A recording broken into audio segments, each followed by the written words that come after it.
دوستم که اسلامي امارت سره د نړۍ او گاوند گزاره ونه شوه پر ضد یې ګام اخلو.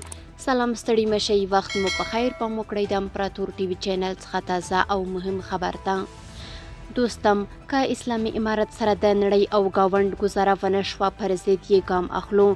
د افغانستان د ژغورنې لپاره د مقاومت عالی شورا په نوم د افغانستان اسلامي امارت د مخالفانو یو مشر عبدالرشید دوستم وایي هر کله چې نړیواله ټولنه او د افغانستان گاونډیان دې نتیجې ته ورسېدل چې له اسلامي امارت سره یې ګزاره نه کیږي، هغه مهال به د مقاومت شورا د امارت پر ضد اقدام وکړي.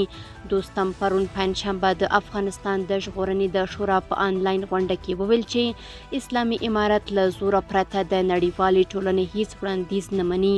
د په عین حال کې وویل چې خلک له اسلامي امارت په تنګ شوي او یوه مشر ته اړتیا لري. د افغانستان د ژغورنې شورا مشرانو چې له هیواده بهر اوسي د جمهوري نظام د پرځېدو د 2 کال په مناسبت په آنلاین غونډه کې نظرونه څرګند کړل، خو افغان ولس بیا دغه رقم ډلو او ګوندونو پورته کېدل د افغانستان په تاوان ګڼي او وایي چې دغه رقم ډلې تل د خارج نه ملاتړ کیږي او موخه یې د افغانستان ورانولو څخه بل څه نه دي.